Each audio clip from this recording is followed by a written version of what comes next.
Oh, hello. Hey, welcome everybody. We are here with Office Hours with Sapien Advisors. We stream this conversation live on LinkedIn, YouTube, and Substack once a month. We are bringing together innovators, investors, and builders that are shaping the future of technology. So today we are very lucky to have Melissa Medina and Burhan Sebin, who are incredible guests from the Emerge Americas conference. It's one of the biggest and most important global tech conferences in Miami, which has really kind of been recentering itself over the last 10 years as a tech hub. So I'll let you guys introduce yourselves. Go, please. Awesome. Well, thank you so much. How exciting to be live. And thank you both, Mary Beth and Sandy, for this opportunity. A very brief intro. I'm sure we'll get into more details later. Hi, everybody. I'm Melissa Medina, CEO and co-founder of Emerge Americas. It's a platform that my father and I co-founded 12 years ago with the mission of helping create a thriving tech ecosystem here in our region. And we do that through a multitude of ways. Yes, the Global Tech Conference annually, which is coming up next month, April 23rd and 24th at the Miami Beach Convention Center.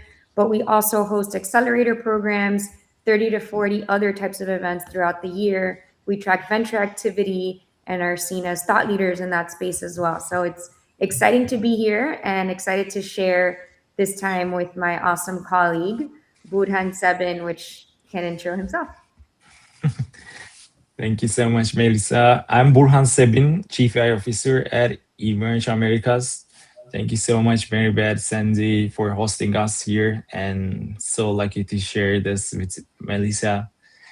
And I'm sure we're gonna talk about some cool stuff today. So excited for this. Yeah.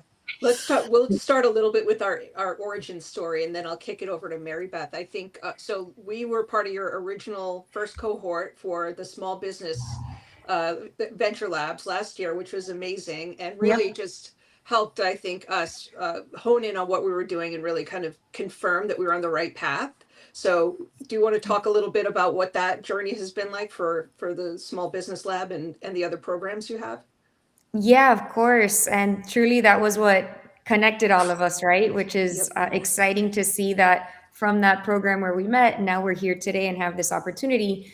But to give you an idea, we launched this, it's called SMB Growth Lab in partnership with JP Morgan Chase. And the reason that we launched this program is because we've been, as I mentioned in my intro, we've been running accelerator programs for founders for 12 years.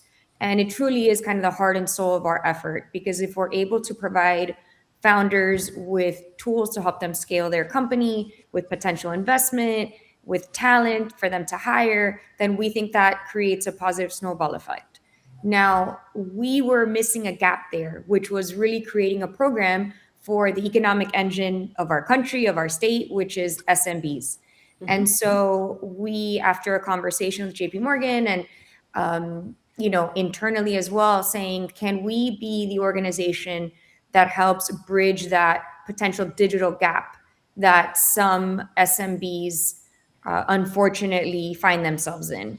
And that was the idea of the inaugural cohort last year that thankfully you are all a part of. And now, really excited to say that we're in year two and we doubled the cohort size. Oh, So you're wow. gonna see Wow. a bigger presence of SMBs at Emerge, the conference as well. And so to kind of sum it up, we create a 6-week program for SMBs.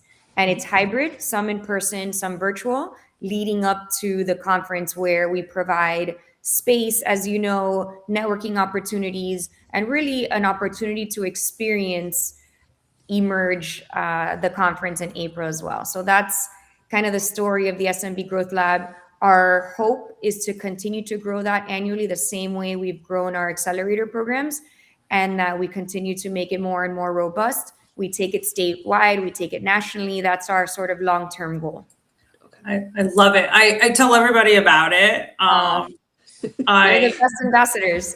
Which is the oh best to have Mary yeah, to tell right. Mary Beth something. It's Have just her like talk about when it. you have a customer, they're the best, For referral, sure. right? You get Nothing and better than, you all, giving your stamp of approval for it, for sure. yeah, I think one of the things I tell a lot of people about it, when I tell them about it, I tell them all about the VMT and the venture mentoring team. That I know was invaluable to us, and I tell anybody if you want to get really a lot out of it, it's a great group of mentors, leaders, and we met with them weekly, and it was invaluable. It actually is what got Sandy and I to kind of shift our focus a bit, Yep. and it's actually Love been it. the right move. And I think, Mary Beth, that was a great point to add, because the mentors you were working with, so part of the venture mentoring team, it's a global organization at this point, and they really dedicate so much time. This is a group of volunteer mentors. These are all execs, serial entrepreneurs, investors, founders, etc., that give of their time for all of our programmatic efforts. So they do this for the SMBs, they do this for all of our accelerator programs.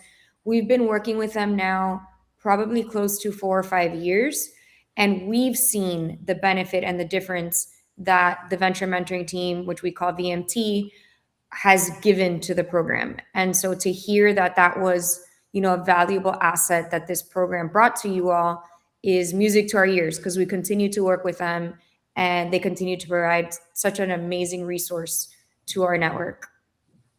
yeah, they're great, and we're even in touch with some of them still to this day. Good, So good. I invite them Well, to that's the office whole thing hours with every Emerge too. You become part of the Emerge family for life, right? There's yeah, alumni network, SMV network, As long as you want to stay plugged in, we certainly love that. Yeah, Yes. definitely. All right, cool. So yeah. Let's talk. What kind of themes are you seeing across the conference for this year? I think we were You really have drawn four to the pillars, I fintech believe. aspect, Yeah, right? let's dig into the So we concentrate on 4 key verticals, and I'll leave the last one for our expert here to dive into. But we focus on health tech, on national security, so anything having to do with dual use and defense technology, on fintech. Finance remains the industry and sector where we're seeing the most venture dollars go into throughout the state of Florida. And then the last one, which I'd say is a massive opportunity, top of mind for everybody, is our sort of deep tech vertical. Anything having to do with frontier technologies, AI, quantum, for example. And one of the most incredible reasons that we brought Burhan into the team, into the fold, is because he developed a massive network of AI researchers, enthusiasts, built that up organically from the ground up. And now that network, along with him being our chief AI officer, is running multiple programs within this effort. But I'll turn it over to Burhan to talk more about thematically what we dig into, and also other programmatic efforts that are not just at the conference under this vertical as well. Definitely. So this vertical is not just part of this one, big event, the largest event out there, but also Emerge is not just one event, right? So as Melissa mentioned about it, so there is a year-round programming side, there is an accelerator, we have a family ties with the venture capital, and all of those efforts also leading into Emerge Americas, the largest event in April. So on AI side, we do a lot of stuff actually. But for the conference itself, we have great teams because, as you know, AI in everything, right? So we talk about AI in marketing, AI in robotics, financial risk, AI infrastructure, but also we are working on the adoption layer of AI too. So AI has 3 layers. So infrastructure layer, application layer, and adoption layer. So we mostly work in the adoption layer, and at AI Hub and Emerge AI, what we're trying to do increase the AI adoption in the region through our initiatives and events. So on that week specifically, third week of April, you're going to see Emerge AI Hackathon. You're going to see AI and Quantum masterclasses. And we have amazing speakers on dedicated AI stage as part of Emerge.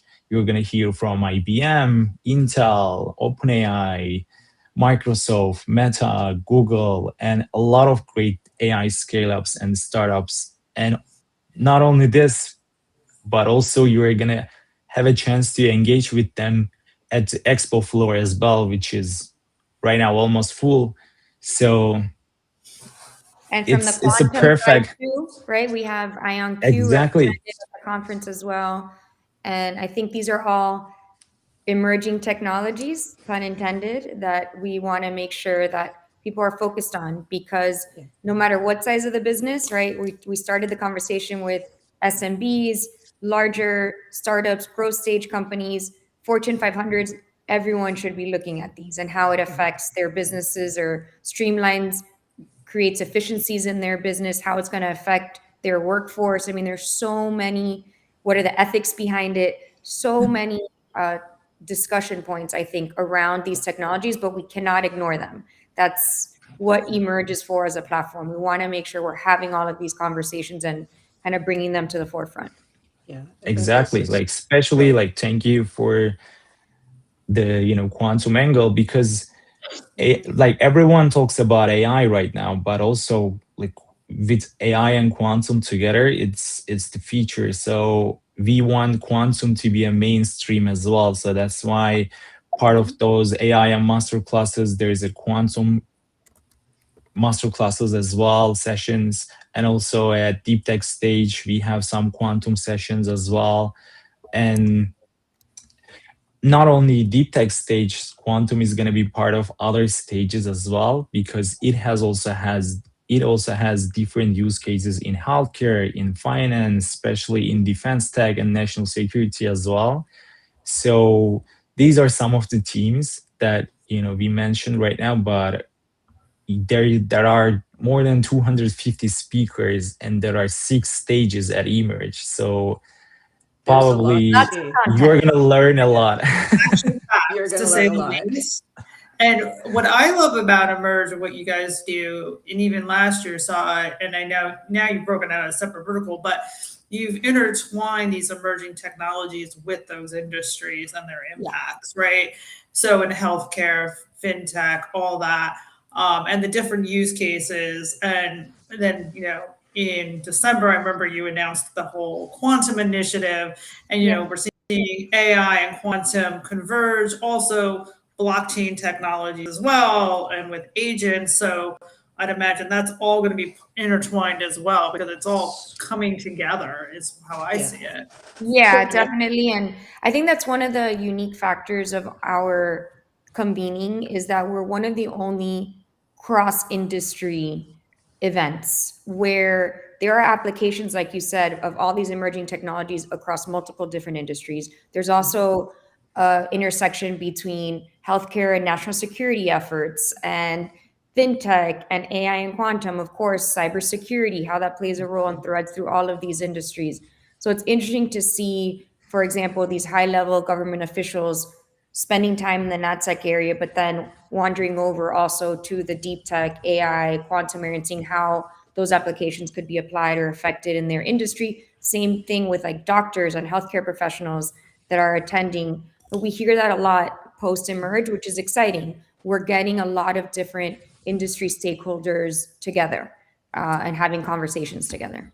yeah. That was something I know I noticed when I first went to the conference. Was I will say, like Burhan, I am a New York transplant from 4 years ago, and I remember when I went to the first Lucky Emerge us. conference three years ago. I noticed the diversity that I saw, right? So if I'm at a conference, a lot of times in the Northeast, it's very focused on either fintech or biotech in Boston or things like that. But this was all encompassing. I mean, you had climate tech, you have the deep tech, you have all the different industries. And that's what really amazed me was the diversity. And then later on also Miami and the international component as well, which we haven't even touched on as Yes. well. I don't even think people think about And as that. well as the academic part as well, I thought was really interesting. I think that is one of the most interesting emerging areas for me is how schools are employing AI and how they're teaching their students. So I had a whole conversation with the University of Miami last year. So yeah, I think the academic piece as well has been interesting. For that quantum class, who would you be targeting? What kind of people should be attending that? Because as I'm understanding, it's a day before, like it's Yeah. a yes. So what is the background Sure. for that? So AI and quantum masterclasses targeting developers, CTOs, chief data officers, startup founders, enterprise operators, basically all the builders like who wants to learn more about AI, but not just talk about AI because it's going to be 40 minutes, technical sessions, classroom setup. People will learn from the world-class experts from OpenAI, Microsoft, Meta, Hugging Face, IonQ, Google, and a lot of great startups, local or international as well. So definitely that's the target.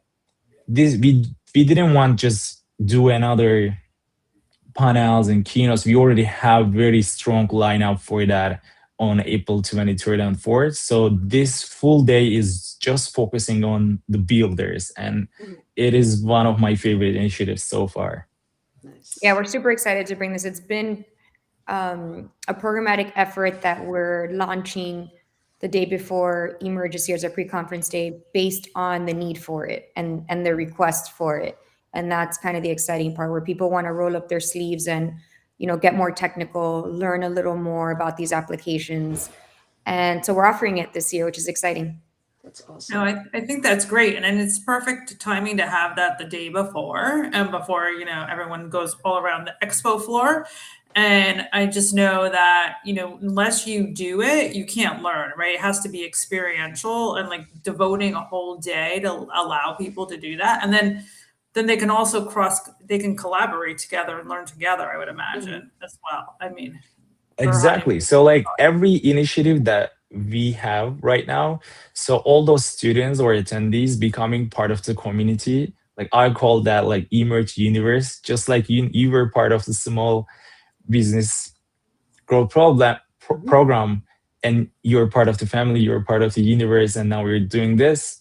So it is same for all our initiatives, like from Miami AI School, there will be people on the AI and quantum master classes.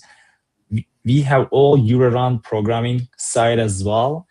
And like give you the number, like right now the emerge AI year-round programming and community is like we have more than 6,300 people as part of this local community, and all of them somehow was part of the emerge universe. And now, just like you are, most of them are our brand ambassadors actually.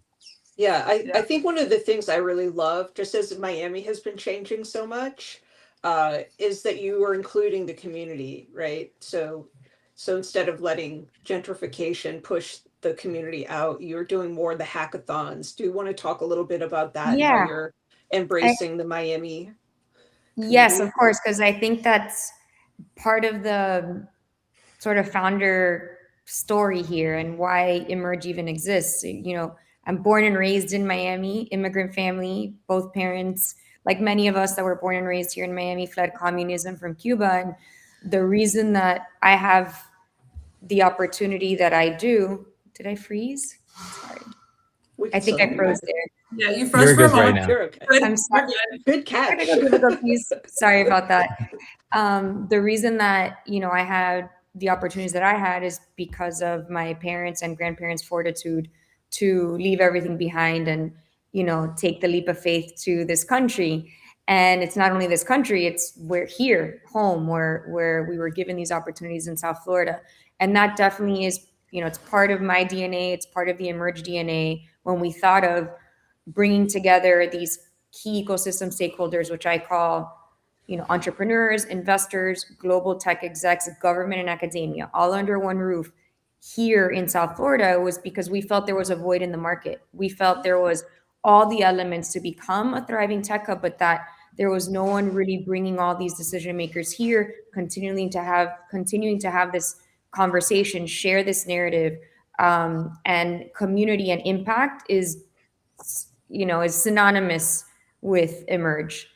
Really, as we've been building this organically for 12 years. I mean, this has been a labor of love for a long time. And yes, there's been moments, COVID, right, that I think opened up this global lens into Florida, into South Florida.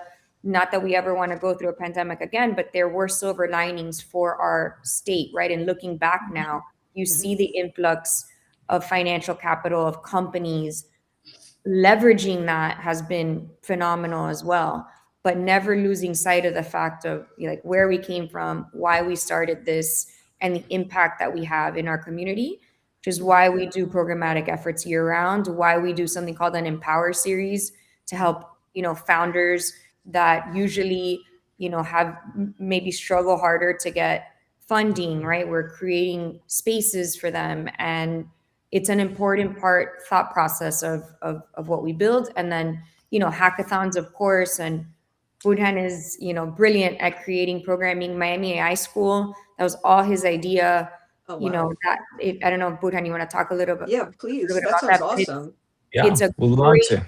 initiative. Yeah, please. And we're already going on to our third cohort. So Exactly. Before that, I want to just say something about what Melissa and her father started in Florida here, because literally I entered the door that they opened in Florida for a lot of founders, right? So I was living in New York, then I moved to Miami, knowing no one actually.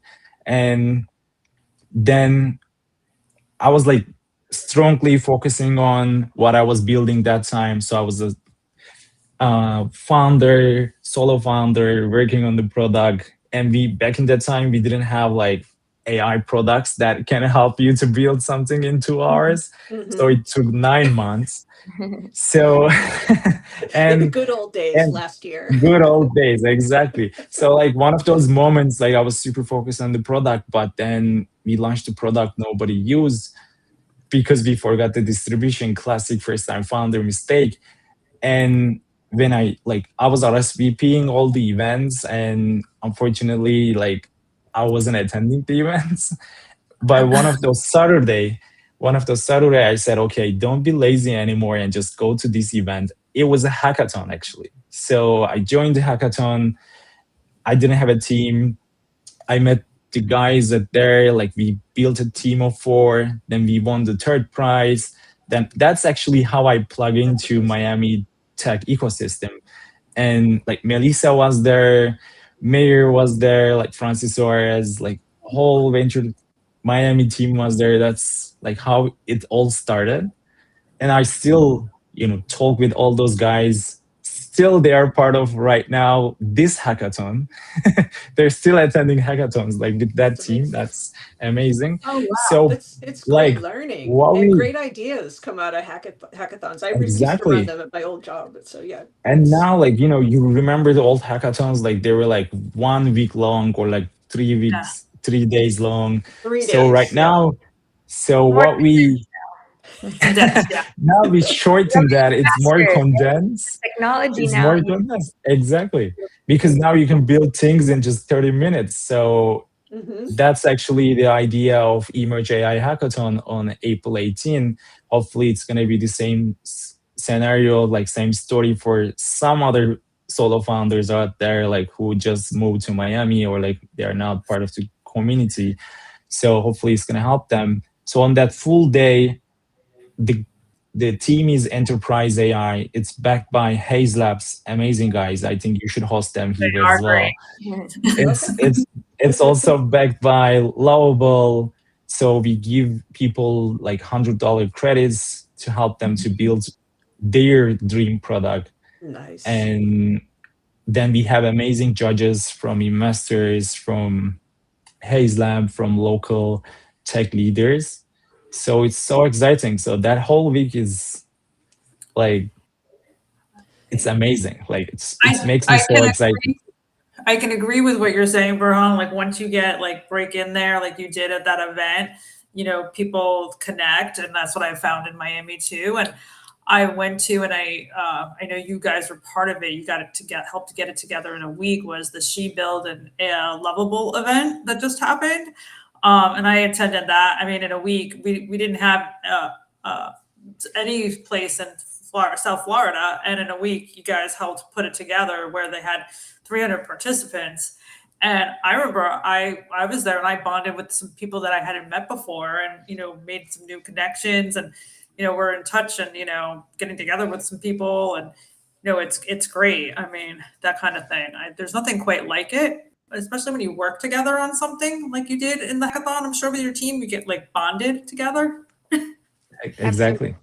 What have Exactly. there been success stories from coming out as well? Like, have you gotten to connect some of these guys with funders or investors or anything? I mean, So, Melissa. we have a great founder that I actually met through an Emerge hackathon years ago. He's now building in the national security space. I Went love it. through this past fall, went through our dual use and defense tech focused vertical. And it's just so full circle. And I'm so proud of him. And like, there's just so many stories like that. And I'm sure many that we don't know of either, those accidental collisions that happen, that they happen to have met at one of our events or convenings. And then what sparked from there. We hear as much as we can, but sometimes, you can't track all of it. Yeah. Mary Beth, I would say, we had probably 4 or 5 partners that we connected with from there, right? That we signed Oh agreements yeah, with to work yeah, with. Yeah. yeah. It was hugely impactful Amazing. for us in terms of meeting people. A ton. And I also think what's impactful too is that you guys give a great showcase for the startups from your accelerator, and then they get to pitch, and there is real dollars there At that stake. right? Yes, yeah, absolutely. So the accelerator, the Global Startup and Accelerator Program, this is our 12th years, which is crazy to think how long it's been. The startups, generally around 100, pre-seed, seed, and Series A, are quite literally going through a Shark Tank style pitch process. They have a 6-week program similar to the SMB Growth Lab, virtual. 2 of them are in person. And then at the conference, there's Founders Day, there's the SMB Growth Lab Day pre-conference, and the 2 days of the conference, they also have exhibit space and they're pitching, getting judged. The top 5 of the 100 are the ones that pitch live to end Emerge. And I love ending Emerge this way because it's founder stories, it's what they're so passionate about. And then there is a winner that is selected that wins $125,000 opportunity and investment. And on top of that, there's credits, that in-kind credits that are given this year from Holland and Knight to multiple winners that adds up to more than $100,000. And, there's a lot of other types of partners that come in and help support these programs too. But there is, it is a great opportunity. What I like to say though is that many of these founders that don't even make it to the top 5, just they win, right? They make connections, they're building their network. Many of them have received investment from from investors they have met at the conference. And that's the flywheel effect we want. Yeah. I remember. We sat together. Do you remember, Mary Beth, at the end, and we watched the top 5? It's so fun. And this year we have you could do audience voting as well. Go ahead. Yeah, we have Marcus Lemonis as one of the judges. Yeah. So the founders better be ready for his live. That's a tough one. Yeah, no, you're not going to get anything past him. He'll be helping select the winner. Oh my gosh. Oh, that's really great. I just remember when I first time I went to Emerge and I saw that, I was like, whoa, blown away, like of what could happen. And then I remember somebody also sharing a story of one of the startups previously. I think somebody from a scouting, like for a family office or something, and getting an investment. They may not have won, but they got an investment because they were so many great stories like that. Yeah. We have a story where Mark Cuban Companies, which his fund had, his fund manager was attending Emerge, met one of our startups on the floor, just kind of bouncing from booth to booth, and he ended up being their lead investor in her company, female founder. Amazing story. And we hear a lot of that, and which is awesome. So one thing I want to just ask or tee on, so people who may not be as familiar with you guys, the international piece, right? And also like what makes you different than other conferences, so that what the value that they're getting. I know we've teed on some of it, but I also think there's a big international part here that is valuable. For sure. And I think even when it took us 2 years essentially to plan the concept of the opening our doors for the first Emerge, we never shied away from the fact that we are an international gateway, and we need to use that as a unique asset that we have in our community, which draws in people from all over the world. Of course, Latin America being, closest geographically, there's a lot of pull from Latin America. And interestingly, though, over the last several years, we've grown. We're getting a lot of European interest as well. You're going to see startups from Italy, from Spain, from France coming, actually having exhibits with their showcasing a lot of their founders, bringing their network, and we're expanding to other regions of the world. And I think for Miami and as a conference, it just kind of showcases an added benefit to be there. And the global component, I think, specifically within the last 5 or 6 years in Miami, has become even more exciting and important as our community continues to grow. And I think what the really great about that is they're at the conference, and then now some of them are trying to choose where they're going to headquarter or land in the U.S. and not just Latin American startups coming to Miami, but startups from Europe. And I all over know, the world now, and yeah, also from within the US, which is really exciting too, where it's one of the first times in history where you're seeing a migration from within the US from large states to our community as well, which is super exciting. And we've all seen the headlines, right, with Larry Page and Sergey and Mark Zuckerberg, and that's not insignificant in my opinion. Right. no, and I mean, I think of just now, the latest one to be announced, which I'm sure they're going to Schultz. Palantir, yeah. Oh, and Palantir moving their headquarters here. Yeah. Florida, all of that. For us, we've been working really hard at being ambassadors of this ecosystem, and so seeing those things come to light, I think, is a testament of a lot of organizations and people that have been, really championing this. And so it's exciting. It's been a team effort, and I think the next 5 years are going to be even more exciting. Yeah. Oh, I agree. You can just kind of feel it in the air Oh, here. it's palpable, 100%.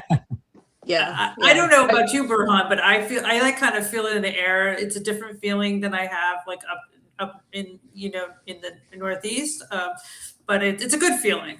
Yeah. And Mary Beth, we've talked about this. There are so many of the financial services groups from New York have moved down there. What do we think that the impact has been, for financial services? As many of our listeners, I think, come from that. Are you seeing that your AI is transforming your sectors there, or is it too soon? Or are you guys all stuck?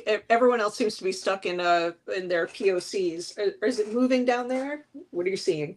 I mean, if you want to kind of go back to the original question of the financial sector, let's talk Citadel. Them moving their headquarters from Chicago. Talk about a dramatic impact in our community. Yeah. Not only their offices, the amount of employees that they have here, but the community impact, because they didn't just move here and not think about the importance of community, because you see Griffin Catalyst and Ken Griffin and the organization really giving back across education, across our healthcare system. That is a multiplier effect. I don't even know how you quantify that, but that impact has been phenomenal. I mean, Thoma Bravo moving their headquarters to Miami, massive. I mean, huge. And so Ross, right? those ripple effects, I think it's hard to quantify, but in my opinion, it's a dramatically positive effect for our community. What I explain to people, what I see is like Miami is analogous to New York, and I see Palm Beach analogous to Greenwich, Connecticut, where a lot of banks and hedge funds opened up in Connecticut. And then now that you have the Bright Line here, it's like taking Metro North up from New York to Greenwich. It's the whole Gold Coast initiative, right? Yeah. South Florida, Miami to Palm Beach. You could see a lot of parallels there of the Silicon Valley area. So, absolutely. Yeah, and I used to do the reverse commute from New York to Greenwich, and I tell people you can now get to Palm Beach in like West Palm Beach in an hour, and now you have. The Bright Line is an amazing asset, amazing, and we take it all the way to Orlando, and I see this really statewide too. I mean, Tampa, is growing significantly, Orlando as well, and so even though we're headquartered here, and yes, our conference is here, we really think about the impact that this has regionally, not just in our backyard. Yeah, no, you make connections with all those too. Yeah, we met, I think, from one of the Orlando universities, and now I'm forgetting, but I actually knew him when he worked at Carnegie Mellon, and I ran into him at the conference last year. That's Shout out awesome. Michael. So yeah, I know Orlando has a huge innovation. They do, well. And there are strengths within our state that are really, exciting and complementary, and that's what we're good at, is kind of connecting the dots. Yeah. So I tell everybody, come here, and check it out. But before we, wrap up or anything, just want to ask you guys anything that you guys want to add that are, anybody should know about Emerge and the conference, or anything there. I think just stressing, come if you've already been, we invite you back. We're excited to see you again. Yeah. And if you have never been, we would love to meet you. And you can check out our all the information on our website, emergeamericas.com. It's coming up next month. It's actually almost exactly 30 days away. And we hope to see you there. And it's fun.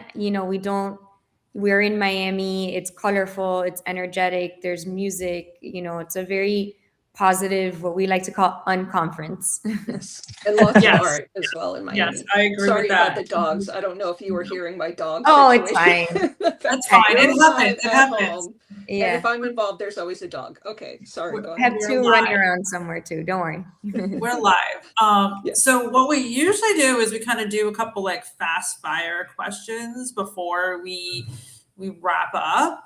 And I'm sure, and I think you guys will be fine. Do you want me to just take the first one, Sandy, or? Sure. So, what AI tool are you using the most right now? I'm gonna shoot that over to Burhan first. For sure. So How much time I'm a do you tool have? guy. We have 20 I know. minutes, so go for it. Yeah. Go for it. So I'm a tool guy. So like if there is something out there, so like at least I try to see like how we can integrate that to my daily life, our business operations. And then if it works for me, and then I introduce the team like, hey, there's a tool that we should leverage this. And then, we customize some of our processes based on that tool. But yeah, there are a lot of tools popping up every day. And that Mhm. this is something actually we teach at AI school as well, because that was the idea of AI school. So we did a survey with 300 SMBs, and like one of the biggest problems they have, they didn't know where to start. That was the first. And the second one is like there are a lot of tools they subscribe, and then in a month it becomes irrelevant, Mhm. or and they even forget that tool. But nowadays I'm a fan of Claude right now. Oh, yes. So like it does a lot for me. It has chat, cover, code. So we built some internal tools, some automations for Emerge, but also I'm very like personal life. I'm very into music and art as well. So I make music with AI, like the tool With called Claude or what Suno. tools? I love it. What's Uh, called Simone? Suno, Suno. So their new Okay. version literally creating a lot of quality music from. I'm also from Turkey. Like you can even create like Turkish songs, folk songs, or like R&B, like anything you want. I even Another tool I used it was like Higgsfield. I use this tool to actually like for our proposals as well, but also I I popped a question with Higgs fields as well. So like I created a movie about our story with my fiance, and then that's how I proposed actually. So Oh, sweet. So No. amazing. An AI AI proposal. The first. Yes. I To mean share their that love was story. expected. Yes. That was Not expected. If you're unexpected. getting married with chief AI officer, like you should expect some That's of It was those coming at you. beautiful. Like I love it share though. pictures of both of them, and really I love special. that. And I would just say, I just follow his lead. So he introduces us to new tools. For sales, we've been using Lovable a lot. I know there's other competitors out there now that we're testing, but I definitely lean on Burhan for sure. Yeah, We do the Lovable same and Claude are super popular right now. I will say that. I Yeah, will we do the confirm same that. thing with our chief technology officers, Yes. and yeah. Okay, so our next rapid fire. What AI newsletter, blog, podcast, what are your favorite sources for where you're getting your information is the other thing. What are you So listening to? we have a newsletter too. So like first, let me mention that. So we have Emerge AI newsletter that coming out like every month. So it wraps up all the advancement in AI, like some tool suggestions, event suggestions, including ours. So like if you're not subscribed to that, like please go and subscribe to that. Yes. So but what I follow actually like so a lot of tools, a lot of resources, but on YouTube. So I'm a YouTube guy, mostly listening, not watching YouTube. But A16Z creating amazing content. I mean, they're Yeah, not just they have venture a capital, right? podcast too. I think now I they're love becoming a media company. Yes. Yes, So yes. they're bringing a lot of great Yeah. founders together, like investors together to talk about everything happening in AI. So that's nowadays is my favorite. Um, but on Substack, I follow a lot of stuff on.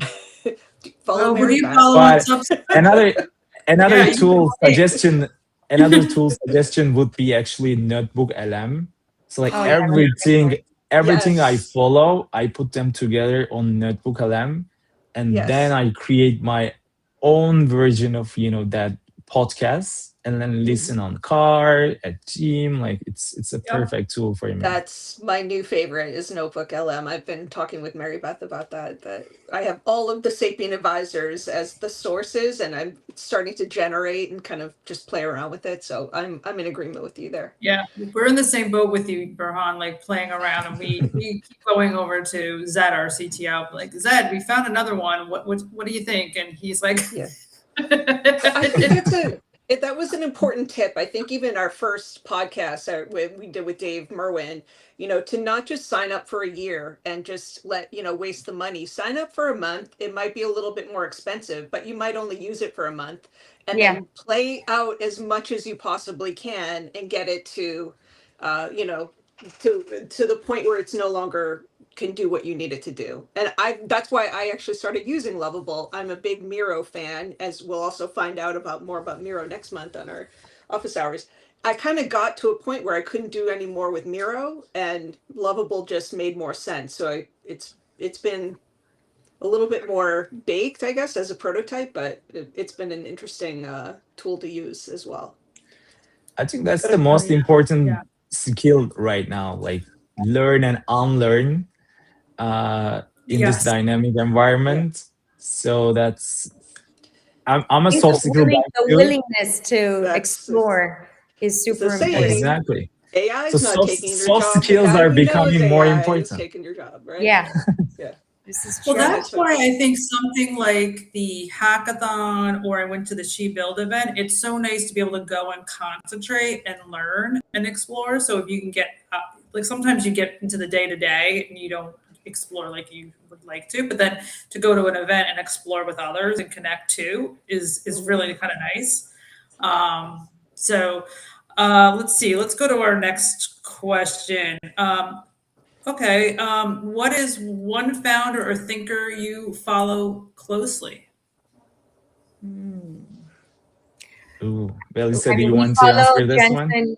Jensen Wang very closely, right? Yeah. Co-founder of Yes. NVIDIA, Okay. Yeah. very closely. I'm sure Burhan does as well. There's a pretty powerful book on the founder of Nike, Phil Knight, that is a really kind of incredible success story. So following his journey is pretty impressive. Bill McDermott, that's another one. SAP now, actually, speaking of South Florida, Oh, wow. opened offices with his new company ServiceNow in Palm Beach. Amazing. Oh. But his founder story, Howard Schultz, is here now too. Incredible. Mhm. I feel like we're constantly, learning from these incredible founder stories, and most of these founders are serial entrepreneurs. Look at how Travis Kalanick has now rebuilt himself too, and just launched a new company. Like, we follow hundreds of them. Nice. Yeah. No, So they're inspiring. Yeah. yeah, So I guess go ahead, we Cindy. go to the next. So what, Burhan? What do you think the biggest technology trend is going to be over the next 5 years? I mean, no one knows about it. I think if someone says like what's Great gonna happen answer. in 5 years, and they're like 100% sure, like don't listen them. I think no one knows what's gonna happen in 5 years. But like for this year specifically, like I'm expecting like a huge trend in robotics as well, because I see like all the ingredients out there right now, right? So we were talking about chatbots like 3 years ago. Then last year and like part of this year, we talk about like agentic workflows, like AI agents everywhere right now. But I think the team will like for 2026 and beyond, I think it's going to be robotics. Okay. I think Like, watch quantum closely. Yeah. yeah, that's a big one. A The big- two of them, both of them. Yeah, it was all payments last year, if I'm remembering at the conference. It was all about that, how to solve that issue as well. Okay, our one piece of advice for founders. I would say two pieces of advice that are gonna sound very general, but I find very important. And one is keep a positive attitude, which is very hard. Founders are constantly going through a roller coaster ride, and you know, just kind of waking Yes. up and being like, okay, I'm going through these challenges, but the glass is half full type mentality, I think is super important, just to keep on going and to keep that sort of composure. And then the second piece of advice is something that sort of my father has instilled in me since I was a little girl. And it's three very simple words, and it's keep your word.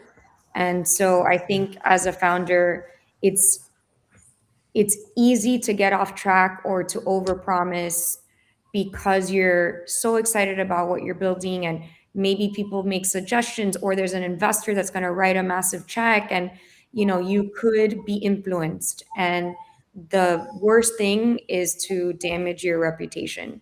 And so I think that stems across both professional and personal lens as well, and something that I always kind of think about. And there are times where you have to break your word.